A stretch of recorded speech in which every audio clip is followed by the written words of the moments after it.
Level 1, the barbarian conscript. You wear chains. Iron bites your wrists. The guards speak Greek. You don't understand Greek. Constantinople's walls rise like mountains. Purple banners snap in the wind. Your village burned 3 weeks ago. Your family is dead. The soldiers who killed them now own you. That is how war works. That is how empires grow. You march with 200 others, all chained, all foreign, all wondering if today you die. The guards carry whips. They use them. Your back remembers. The city gates open. Marble gleams inside. Gold catches sunlight. You've never seen buildings this tall. You've never seen this much stone, this much wealth. Your stomach claws at itself. You haven't eaten since yesterday, maybe the day before. Time blurs when you're property. The officer approaches. He wears silk, clean silk. His sword has never tasted peasant blood. He looks at you like livestock. He is deciding your value. The assessment takes minutes. You're young enough, strong enough, tall enough to hold a spear without embarrassing the empire. The interpreter explains in broken Gothic that you have a choice. Fight for Byzantium or die here, in these chains. That is the correct answer. You nod. The chains come off. Your wrists bleed where the iron sat. They hand you a tunic, rough wool. It smells like whoever wore it before you. It fits poorly. Everything here is made for Greeks. You are not Greek. You will never be Greek. But you can die for Greeks. That counts for something. They march you to the barracks. Stone walls, straw on the floor. 40 men sleep in this room. Goths, Alemanni, Gepids, Franks, all conscripts, all property. The veteran explains the rules. No fighting each other. No stealing. No desertion. Desertion means crucifixion. He shows you the scars on his back from his first week. You listen. You learn. You survive. Training begins before dawn. They wake you with kicks. You stumble outside. Other conscripts stumble with you. The drill sergeant speaks Greek, fast Greek, angry Greek. The interpreter translates when he remembers. Usually, he doesn't remember. You learn Greek through bruises, through repetition, through watching what gets you hit and what doesn't. The spear feels wrong in your hands, too long, too heavy. Your tribe fought with axes, short axes. These spears are for killing horsemen, for standing in lines, for dying in formation like civilized soldiers. You practice the same movements over and over. Advance, retreat, turn, hold. Your hands blister, your shoulders burn, your feet crack, inside borrowed boots, Roman boots. Byzantine boots. The leather doesn't bend right. Nothing here bends right. But you learn, you adapt, you become what they need you to become. A tool, a weapon, a thing that kills when pointed correctly. The food comes twice daily. Barley porridge, sometimes with meat, usually without. It tastes like nothing, like survival. You eat everything they give you, others don't. Others remember their mother's cooking, their wives' bread. They starve on memories. You swallow the present. That counts for something. At night, you lie on straw and listen. Men cry in languages you recognize. In languages you don't. Some pray to Christ, some to older gods, some to nothing at all. You listen to their dreams, their nightmares, their plans for revenge that will never come. Outside the barracks walls, Constantinople glows with lamplight, with wealth, with power. You are part of that power now. The smallest part, the most expendable part, but part of something larger than the burned village you came from. Months pass. Your Greek improves. Your spearwork improves. Your body hardens. Your memories fade. This is strategy. This is survival. This is what conscripts do. They forget who they were. They become who the empire needs. The drill sergeant nods when you move correctly. That counts for something. The other soldiers include you in their conversations. That counts for something too. You are no longer quite barbarian, not yet quite Roman. Something between, something useful, something that bleeds purple when cut. Level 2, the foederati warrior. You carry Roman steel, but answer to a Gothic warlord. Your spatha hangs from a standard Roman baldric, while barbarian runes mark your shield rim. 2 chains of command pull at you simultaneously. The Roman Magister Militum signs your deployment orders. your tribal chief decides who lives and dies in your formation. The pay comes in gold, solidly, marked with the emperor's face. 12 pieces monthly, more than any farmer sees in a year. You sleep on Roman ground, but under hides your grandfather tanned. Latin commands mix with Germanic war cries during drill. Your armor bears imperial patterns hammered by smiths who never saw Rome. Dawn brings formation practice on the Campus Martius. You march Roman intervals. Left foot, right foot, shields overlapping exactly 4 fingers width. The centurion barks corrections in classroom Latin. Your brothers respond in Visigothic. He pretends to understand. You pretend his approval matters. Everyone knows the pretense. Your sword work happens after Roman drill. Curved blades and circular shields. Fighting patterns your father taught you in forests the Romans never mapped. The Scholae Palatinae watch from their barracks windows. Palace guards who earn twice your pay for half your blood. They whisper about barbarian auxiliaries. You hear every word. Combat deployment sends you to the Danube frontier. Raiders cross in winter darkness. You track them through snow your Roman-born officers cannot read. Footprints tell stories in languages they never learned. Horse dung reveals how many riders, how long since passage, whether they carry wounded. Intelligence the empire desperately needs.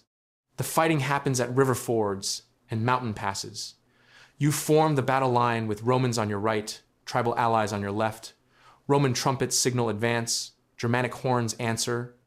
The enemy breaks against your combined weight. Victory belongs to everyone. The spoils go to Romans first. Your share includes silver arm rings and captured horses. Enough wealth to buy land near Ravenna, not enough to buy acceptance in Roman society. Shopkeepers count your coins twice. Tavern keepers serve you last. Children stare at your braided hair and wonder if you eat babies. Letters from home arrive with merchant caravans. Your sister married a Roman citizen. Your brother joined the Visigothic royal guard. Your tribe serves the Western Empire now. Everyone chooses sides. You serve both and belong to neither. Wounded veterans gather in the bathhouses. Romans tell stories about Germanic ferocity. Germanic warriors mock Roman discipline. You say nothing. Your scars came from following Roman orders under Germanic leadership against enemies who looked exactly like your cousins. Church services divide cleanly. Romans attend basilicas with marble columns. Arians pray in wooden halls. You alternate between both. The Christ speaks Latin in the morning, Gothic in the evening. Different prayers for the same salvation. Bishops from each faction eye your attendance. Your weapon maintenance happens alone. Roman oil for the spatha blade. Tribal wax for the wooden shield rim. 2 traditions of care for tools meant to kill the same enemies. Your hands know both methods. Your heart trusts neither completely. Promotion requires recommendation from Roman officers and approval from tribal leadership. Double approval for half the authority. You outrank Roman auxiliaries, but answer to anyone born in Constantinople. Tribal warriors respect your combat record, but question your divided loyalty. The winter quarters assignment places you between worlds again. Too barbarian for Roman society, too Roman for the tribal encampments. You find lodging with other foederati, men who carry 2 names, speak 3 languages, and dream in none of them. Payment delays become common. The empire owes Germanic tribes military service. Germanic tribes owe you protection and plunder. Romans owe you monthly wages. Everyone owes someone. The debts compound faster than the payments. Your weapons grow heavier each campaign, not from age or damage, from the weight of serving an empire that needs you but will never accept you. Fighting for people who fear you, defending borders drawn by men who consider you barely human. New recruits arrive from the tribal territories, boys who see Roman gold and Germanic glory. They ask about advancement opportunities, about acceptance in both worlds, about belonging somewhere. You tell them what centurions told you. Keep your weapons sharp, follow orders, trust your brothers in the line. You do not mention the sleepless nights, the prayers in 2 languages to gods who may be listening, the growing certainty that your children will face the same impossible choice. Level 3, the Scholae Palatinae guardsmen. You stand motionless for 12 hours in golden armor that weighs more than your village plow. The lamellar plates press against your ribs with each breath. Your spear shaft grows slick in your palm. The silk-lined helm makes your scalp itch, but you do not move. You do not blink when the patriarch walks past. You do not shift when your left knee locks up. You are a statue carved from flesh and metal. The purple-born children of the Basileus run past your feet. They treat you like furniture. Their laughter echoes off marble columns while you count heartbeats to stay conscious. The youngest princess drops her ball and it rolls against your boot. You do not look down. She retrieves it and continues playing. You are invisible in plain sight. Your pay is 4 gold solidi per month, more than your father saw in a lifetime of working grain fields outside Trebizond. The money sits in a wooden box beneath your cot in the barracks. You have nowhere to spend it. The palace feeds you. The palace clothes you. The palace owns your hours, from matins bell to compline. Other guardsmen whisper about promotion during the changing of the watch, about rising to Spathario's rank, about receiving the golden torque that marks imperial favor. You listen, but do not speak. Speaking during duty hours means flogging. The Sebastocrator makes examples of men who forget their place. Your muscles have changed shape. Your shoulders are broader from holding the shield position for half a day. Your calves are iron from standing on marble floors that never yield. You can sleep standing up now. This is a skill you never wanted to learn. The Basileus receives foreign ambassadors while you watch. Bulgars with crude weapons and cruder Greek. Arabs in silk robes who speak in whispers. Venetians who count coins while they bow. You hear their languages mixing in the throne room air. You understand more than they think. Palace servants always learn to listen. Your family sends letters through the notarios of your theme. Your sister married the blacksmith. Your mother grows thinner in her descriptions. Your brother took over the farm, but the harvest was poor again. They ask when you are coming home. You stop answering that question. The Varangians drink and boast in the north wing. Their axes gleam with foreign runes you cannot read. They guard the Basileus in battle while you guard his sleep. They sing songs from cold islands you will never see. They are mercenaries. You are property. During the feast of St. Demetrios, you stand behind the throne while the court celebrates. Platters of peacocks stuffed with songbirds. Wine from Chios that costs more than a village. The logothete of the Dromos reads dispatches from distant themes while sauce drips from his beard. You have not eaten meat in 3 days because the supply officer skims provisions. The imperial notarios records your name in the palace registry. You can read your own signature in careful Greek letters. This literacy sets you apart from the farmers you left behind. Books line the walls of chambers you guard but cannot enter. Knowledge surrounds you like the scent of incense you can smell but never taste. Your hands develop permanent indentations from gripping the spear shaft. The gold inlay on your armor catches torchlight during night watches. Other guards see this reflection and know your rank without speaking. Status measured in metal thickness and decorative depth. Young men arrive from the themes each month, fresh faces still soft from their mother's bread. They stare at the mosaics until their necks cramp. They stumble under the weight of imperial armor. They ask questions about advancement and glory. You remember asking those same questions. You remember believing the answers. The cycle continues. Level 4, the Spatharios. You carry the emperor's sword, not into battle. Into ceremonies where the blade never leaves its sheath and the real weapons are whispers exchanged behind silk curtains. The sword weighs 8 pounds of ceremonial gold and steel. Your right shoulder aches constantly now. The purple silk of your ceremonial robe marks you as imperial property. You stand 3 steps behind the emperor during audiences, close enough to hear every petition, close enough to watch his face when ambassadors lie to him, close enough to know which promises he breaks before the words finish leaving his mouth. You memorize faces, the logothete who bows too deeply, the domestic of the schools whose eyes never meet the emperor's, the patrician whose gifts arrive exactly 1 day late. These details matter. Someone always asks about them later. Your quarters occupy the 3rd floor of the palace complex. 2 rooms, a window that faces the Bosphorus. You can afford better wine now. You can afford silk undergarments that do not chafe during 14-hour ceremonies. You can afford a servant who brings you warm water every morning and pretends not to notice when you wake up screaming. The ceremonial obligations multiply. You attend the emperor at dawn prayers in the private chapel. You hold the sword during the morning audiences with provincial governors. You carry it to the afternoon sessions, where he reviews death sentences. You bear it at evening banquets where foreign dignitaries pretend to enjoy fermented fish sauce while negotiating grain shipments that will determine whether cities starve. Your feet bleed inside ceremonial boots that were made for someone else 50 years ago. Tradition requires these specific boots. The pain keeps you alert during ceremonies that last until your knees shake. That counts for something. You learn to read the court like weather patterns. The silentiary, who usually jokes with palace guards, speaks only in whispers. Storm coming, the empress cancels her weekly audience with the wives of senators. Lightning soon. The patriarch requests additional guards for his private chapel. Thunder follows. 3 spatharios serve simultaneously. You rotate duties. One carries the sword. One records what the emperor says during private meetings. One watches who enters and leaves the imperial quarters. You discover your colleagues have been reporting on you for months. They discover you have been reporting on them. The system works exactly as designed. Your correspondence requires imperial approval. Your visitors require clearance from the praetor of the watch. Your movements through the city require an escort of 2 scholae palatinae, protection they call it. You call it Tuesday.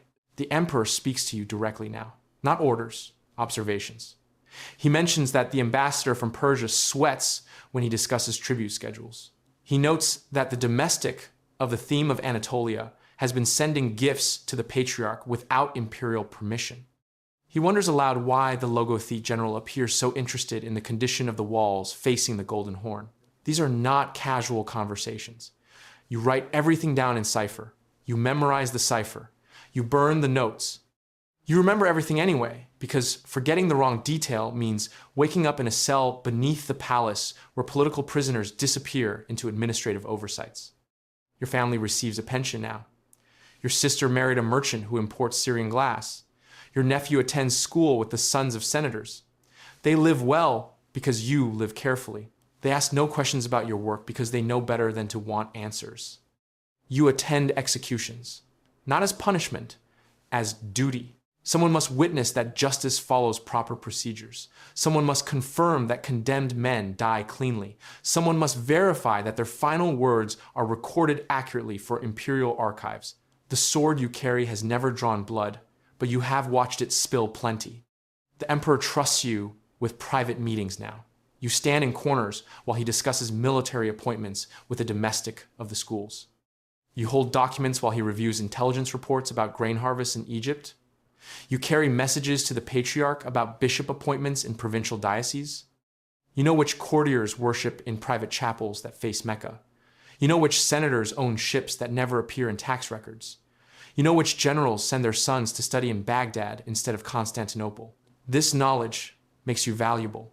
It also makes you dangerous to know. Level 5, the protospatharios. You command 1,000 men, but your hands hold parchment more than steel. The imperial seal on your orders carries weight that your sword no longer needs to. Your logothete sends reports every morning before dawn. Grain shipments from Anatolia, troop movements in the Bulgars' territory, tax collections from the theme of Thrace. You read them all while your coffee grows cold. Your office overlooks the Bosphorus, but you rarely see the water anymore. Maps cover every surface. Red markers show enemy positions. Blue markers show your forces. Yellow markers show supply lines that keep breaking. You move the markers daily, sometimes hourly. The wood table bears permanent indentations from your stylus. The men you command exist mostly as numbers now. 3rd Regiment reports 200 effective soldiers. 5th Regiment needs 40 replacement shields. 7th Regiment requests permission to winter in Trebizond.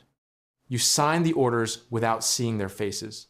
Their names fill ledgers you keep locked in an iron chest.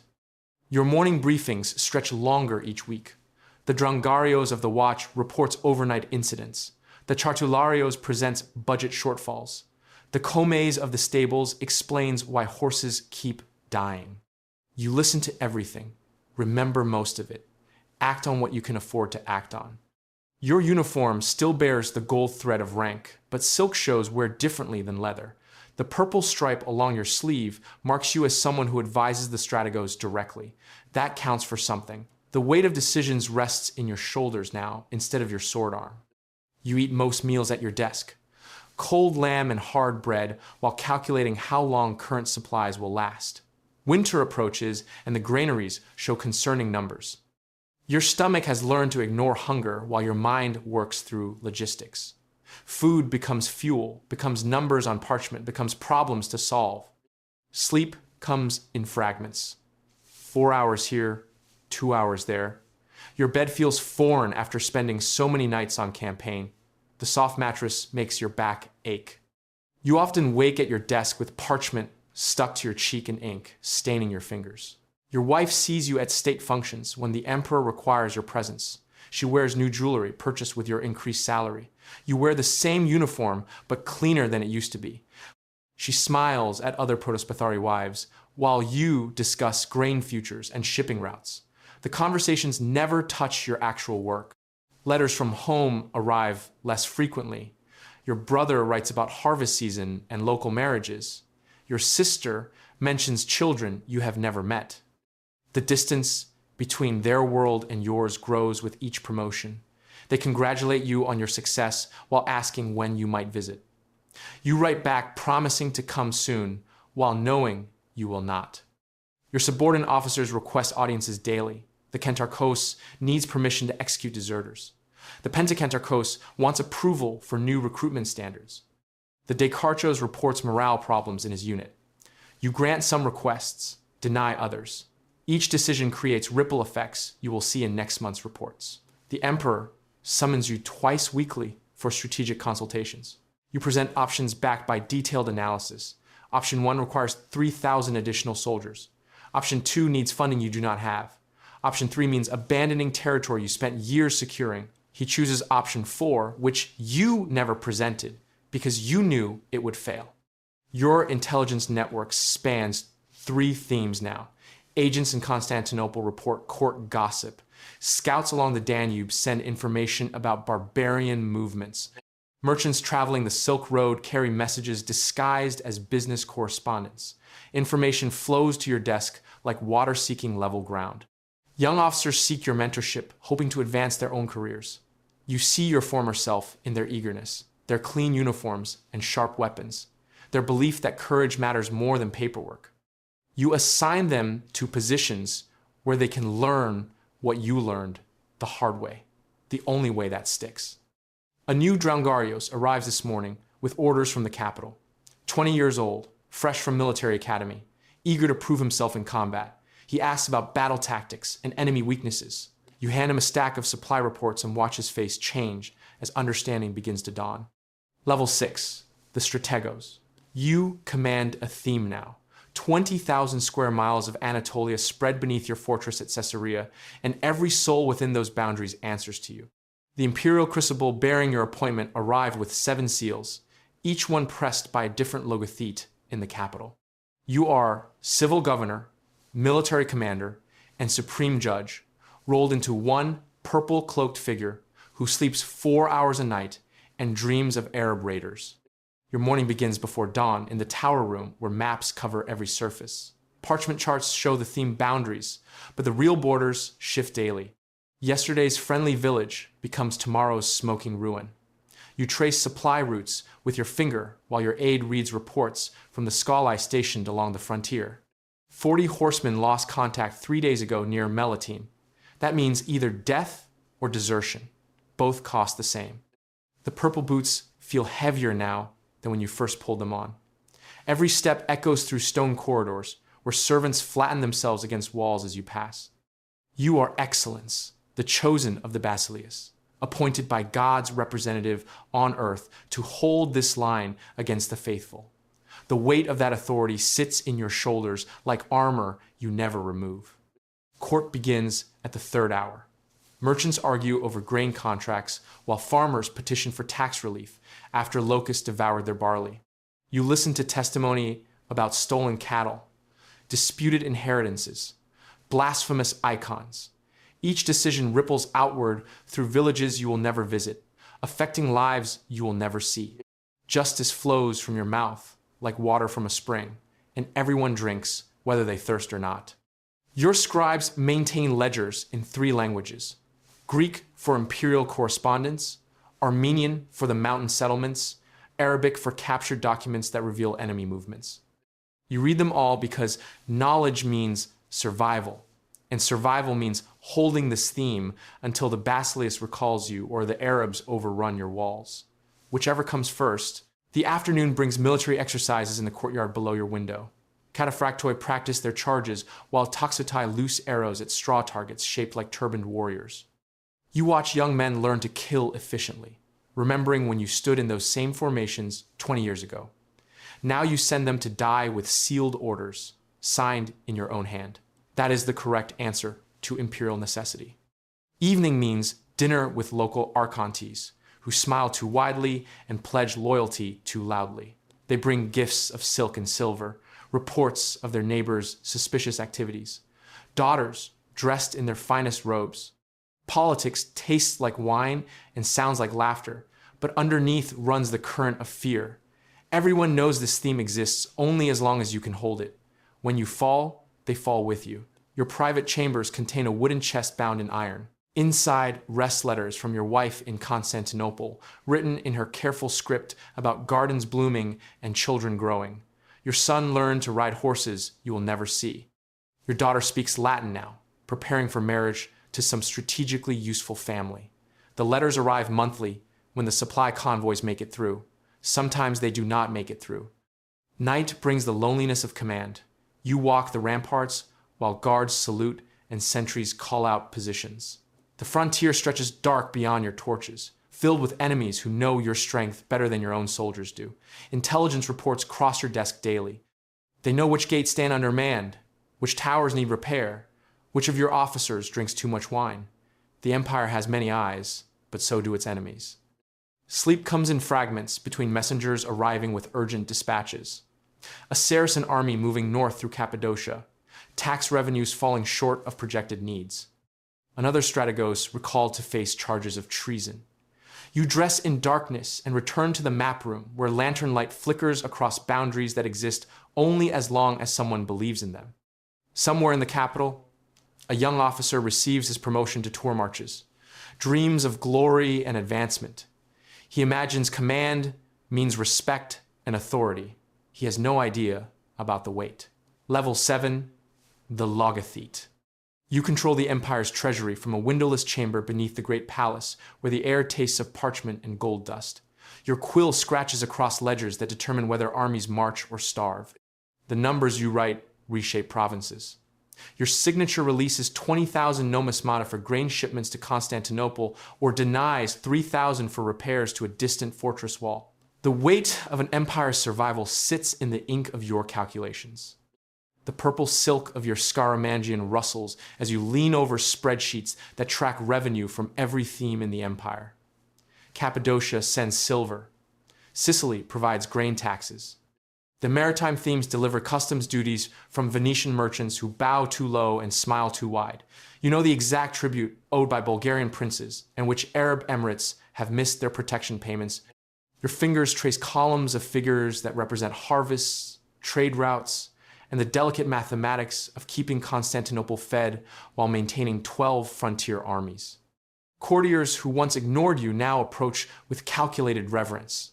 They understand what you have become, the keeper of imperial finances.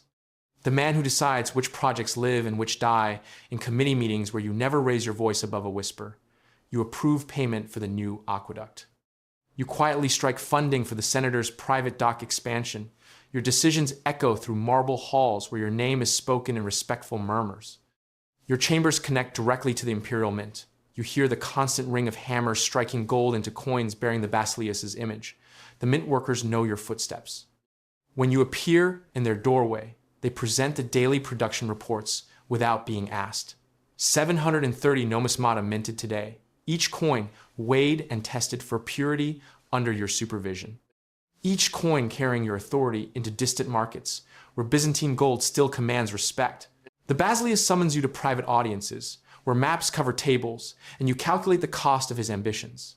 Reconquering lost Italian territories requires 40,000 numismata for mercenary contracts. Supporting allied Bulgarian boyars costs 15,000 annually. You present options with the emotional detachment of a man who has learned to see human suffering as budget line items. The emperor nods at your projections.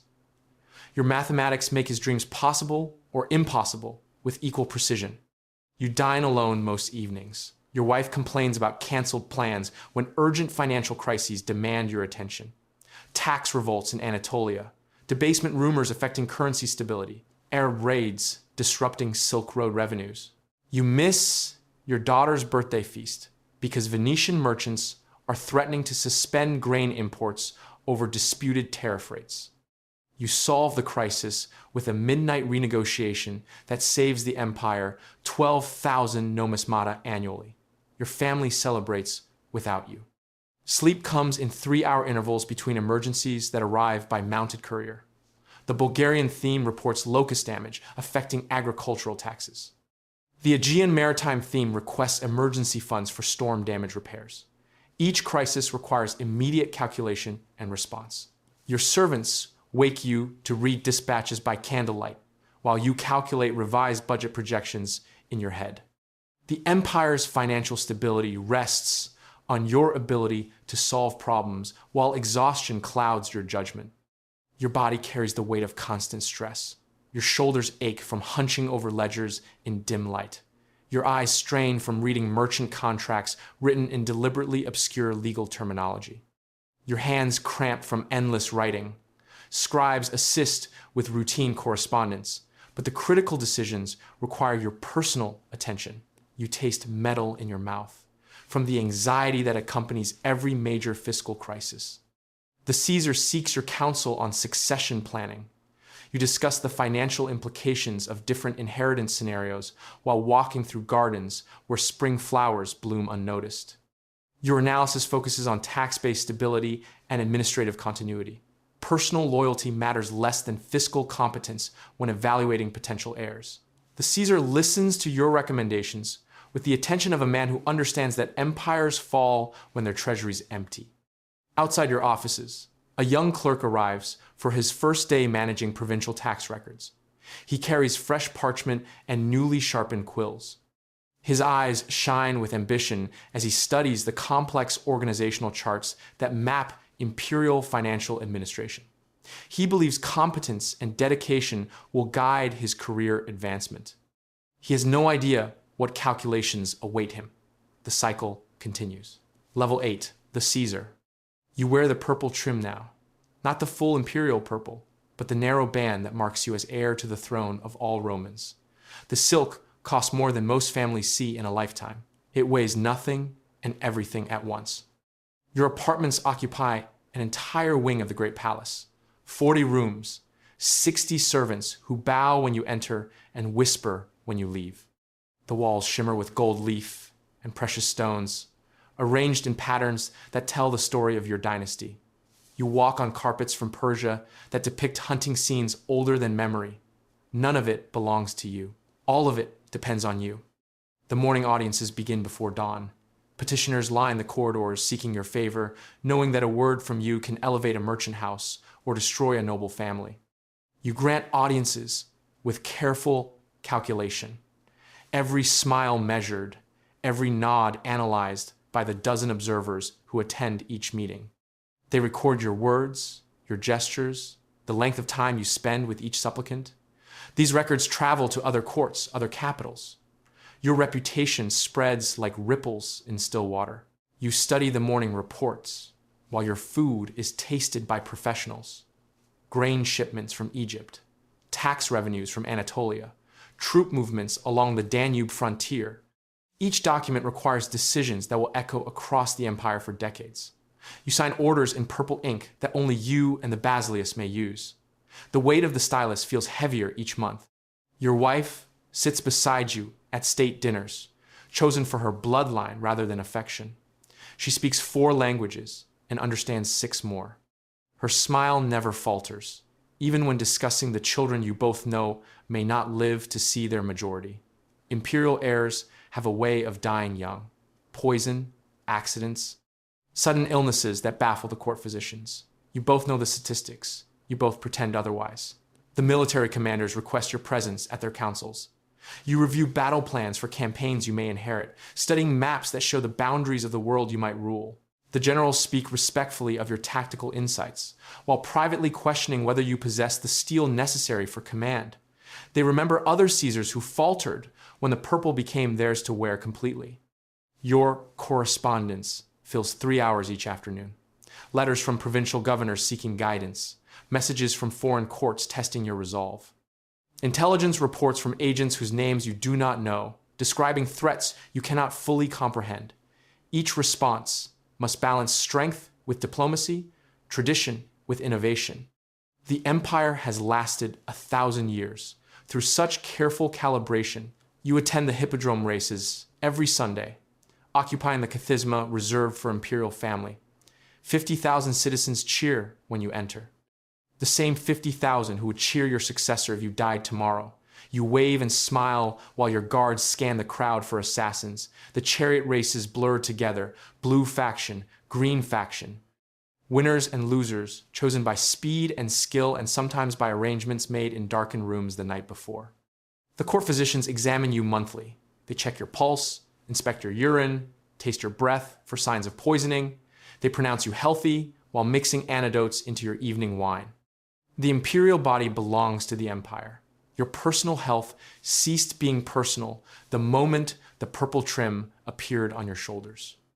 You pray in the palace chapel each evening, kneeling before icons worth more than cities. The prayers ask for wisdom, for strength, for protection from the enemies who smile at you during the day. The patriarch offers special blessings reserved for those who wear the purple, no matter how narrow the band. You cross yourself and wonder if God truly chooses emperors or merely tolerates them. Your bedchamber door requires 6 different keys held by 6 different officials. They seal you in each night and unseal you each morning, ensuring your safety and your isolation. You sleep in the center of the great palace, surrounded by hundreds of people who serve you and dozens who plot your death. The silk sheets feel cold despite the braziers burning in every corner. Somewhere in the city below, a young theme soldier polishes his equipment and dreams of glory, unaware that glory requires choices that leave marks on your soul that purple silk cannot cover. The cycle continues. Level 9, the Basileus. You wear the crown of Constantine. Purple silk flows from your shoulders like spilled wine. The diadem sits heavy on your forehead, pearls and sapphires catching candlelight in the chrysotriclinos. Every step echoes in marble halls, where emperors have walked for 800 years. The morning begins with proskynesis. Senators prostrate themselves before the throne. Their foreheads touch cold stone. You watch from behind a curtain of gold chains, your face painted white with lead powder, your beard oiled and perfumed. The patriarch kisses your ring. The logothete presents sealed dispatches from the themes. You nod once. That is the only response required. Your voice carries the weight of God on earth. When you speak, scribes record every word in purple ink on parchment made from unborn calves. The Silenchari enforce absolute quiet in your presence. A cough during audience means death. A sneeze means exile. You have not heard natural conversation in 7 years. The throne room measures 100 paces from door to dais. Golden lions flank your seat, their mechanical jaws opening and closing through hidden pulleys. Foreign ambassadors approach on their bellies, trembling as the lions roar. You remain motionless for hours. The crown cuts into your scalp. Your legs go numb beneath heavy ceremonial robes. You rule 20 million souls from Cherson to Crete. The purple-born children of previous Basileus watch from the shadows. Your nephews smile during banquets and sharpen knives in private chambers. The Parakoimomenos whispers names of potential conspirators during your daily bath. The list grows longer each month. Sleep comes in fragments. You change bedchambers without pattern, sleeping sometimes in the Bucolian, sometimes in towers overlooking the Bosphorus. Food tasters sample every meal.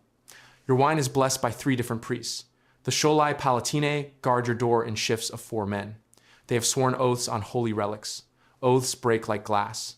The empire bleeds gold through 1,000 wounds. Theme armies demand payment while Bulgarian khans mass on the Danube frontier. Italian catapans send word that Norman mercenaries are carving up southern provinces. The drongarios of the fleet reports half your warships rotting in the Golden Horn.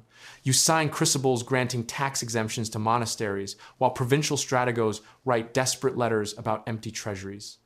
Your empress sits beside you during ceremonies, her face a mask of white paint and red lips. She has not spoken your name in private for 2 years. Her brothers circle like hawks, whispering about succession laws and the advantages of young imperial blood. You eat dinner in silence, 40 feet apart at opposite ends of a table carved from African ivory. The sacred palace contains 9,000 rooms. You walk the same corridors where Justinian planned his conquests, where Heraclius wept over Persian letters, where Basil, the Bulgar slayer, counted enemy heads. Their portraits watch from walls covered in gold leaf and lapis lazuli. Some died in bed, most did not. Church bells ring across the city at sunset. 20,000 monks pray for your soul in monasteries built with imperial gold. You kneel before an icon of Christ's Pantocrator, the jeweled crown sliding forward on your sweating forehead. The patriarch anoints your hands with holy oil. God speaks through your words, the church teaches. God remains remarkably quiet. The Megas Logothetes presents the evening reports. Tax revenue from the Anatolian themes has dropped by 30%. Venetian merchants are demanding renewed trading privileges. A pretender claiming descent from the Macedonian dynasty has appeared in Trebizond. You trace imperial signatures on documents you cannot fully read. The purple ink runs in humid evening air. Your chamberlain announces the arrival of a young officer from the Tagma regiment. He carries dispatches from the eastern frontier. His armor gleams with fresh polish. His eyes hold the bright certainty of a man who believes imperial service means honor and glory. He prostrates himself before the throne, pressing his forehead to marble worn smooth by 10,000 supplications. He has no idea what he is about to discover. The cycle continues. Level 10, the Eternal Augustus. Your image is stamped on gold solidi that travel from Constantinople to Ravenna to Alexandria. The mint masters carve your profile with divine radiance streaming from your crown. The coins outlast the hands that hold them. Your face becomes currency itself. The Hagia Sophia holds your funeral. 30,000 mourners pack the nave. Patriarch and Pope send representatives. The silk merchants close their shops. The hippodrome falls silent for the first time in decades. Your body lies in state for 7 days, while the empire calculates what comes next. You ruled for 38 years. You conquered 23 cities. You commissioned 400 churches. You survived 11 assassination attempts. Your legal code fills 67 volumes. Your name is carved into the foundation stones of bridges that will carry traffic for 8 centuries after your death. The imperial mausoleum receives you in a sarcophagus of Proconnesian marble. Gold leaf covers the interior walls. Mosaics show your victories in perfect tesserae. The craftsmen who built this tomb will never speak of what they saw inside. They take their oaths to the grave. Your dynasty continues through your nephew. He wears the crown you wore. He sleeps in the bedchamber where you died. He signs decrees with the same purple ink. The continuity is seamless. The empire does not pause for individual mortality. But you are no longer there to see the Bulgars cross the Danube again. You cannot witness your nephew's first mistake with the Senate. You will never know if your reforms to the theme system actually work. The reports that cross the imperial desk no longer reach your eyes. The empire moves forward without your guidance for the first time in 4 decades. Your autobiography fills 12 volumes. Scribes copy it in the palace school. Young senators study your military campaigns. Your theological writings influence church doctrine for generations. Your letters to foreign rulers become templates for diplomatic correspondence. Your words echo through the corridors you once walked. The purple dies with you. Your nephew receives new purple robes, blessed by the patriarch, cut from silk that never touched your shoulders. The old purple goes with you into the marble tomb. Some traditions cannot transfer between bodies. Your spies report to new handlers. Your informants find different masters. The network you built over 3 decades adapts to serve the next Augustus. Information flows through the same channels but reaches different ears. The machinery of surveillance continues without interruption. Your concubines return to their families or enter convents. Your closest advisors maintain their positions or face exile. Your personal physician treats your successor's migraines. Your food taster finds new employment. The intimate circle that surrounded you dissolves and reforms around new power. The empire you shaped continues shaping itself. Your legal reforms govern merchants in Thessalonica. Your military reorganization protects farmers in Anatolia. Your tax policies fund construction projects you will never see completed. Your influence moves through the imperial administration like blood through arteries. Your tomb becomes a pilgrimage site. Senators bring their sons to see where greatness rests. Foreign ambassadors pay respects to your memory. The marble grows cold under their palms. The gold leaf catches light from candles that burn in shifts throughout the night. But in a village outside Adrianople, a boy tends goats while dreaming of Constantinople. He watches imperial messengers change horses at the staging post. He sees the purple banners and imagines himself wearing that color. He practices commanding voice in the empty fields. He knows nothing about sleepless nights or poison testers or the weight of crowns. He knows nothing about the cost of every decision or the loneliness of absolute power. He believes the stories about glory. He believes the coins that show divine radiance. He believes that emperors live forever. The cycle continues.